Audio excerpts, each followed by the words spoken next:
Nakahuli tayong kaway guys. Tingnan yung gamit ko. Ang liit. Pamusit ko lang to eh. Oh. Ang laki ng kaway.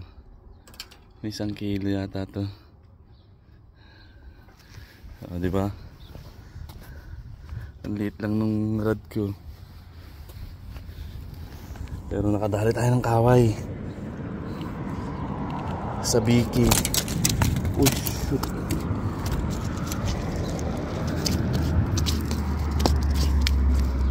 Sa biki, sa biki lang yung gamit natin. Hindi ko naasahan na may kaway. Nakadali tayo ng kaway. Yan. Oh. Laki. 1 foot na higit. Swerte. Fish on.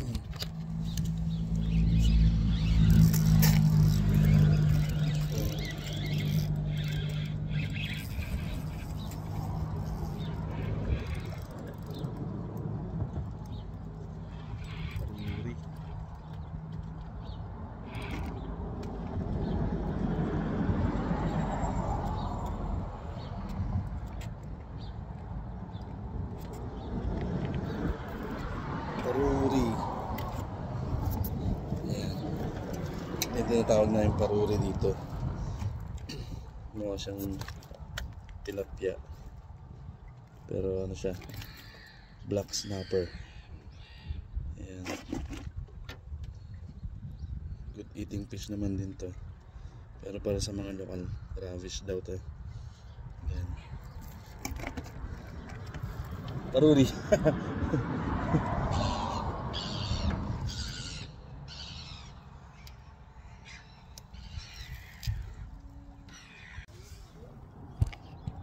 Fish on tayo, fish on.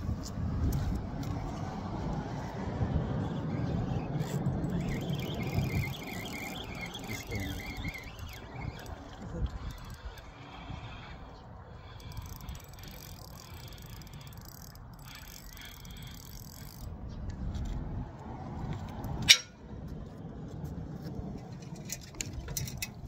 Ayan.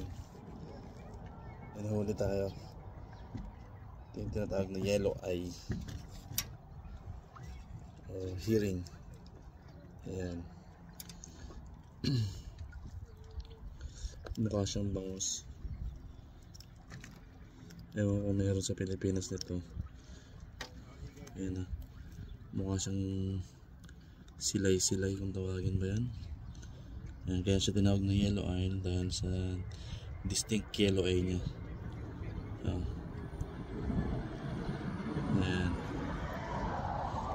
Ayan ang yellow eye. Okay. Yan ang inuhuli ko, pero unang kumagat kaway, ang laki. Alright. Pisyo na rin tayo guys. Ito yung mga naririnig ko tunog sa Facebook.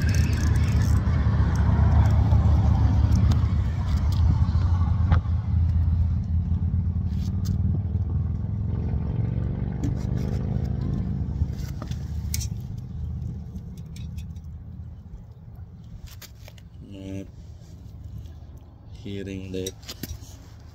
Yan. Huli ulit.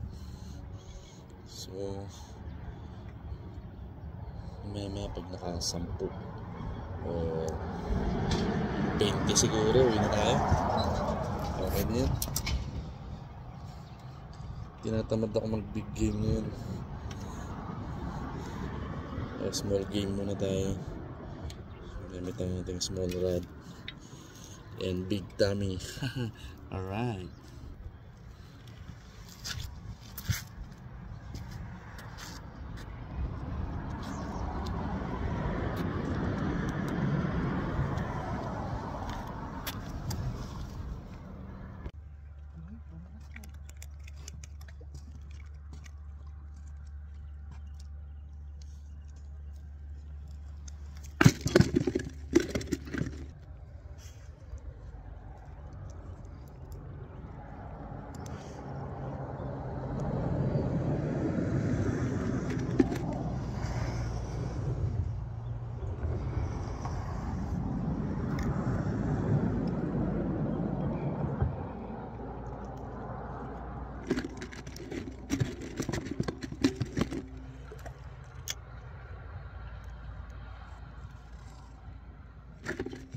Yes. Nice fillet. This is a big paruri. Nice.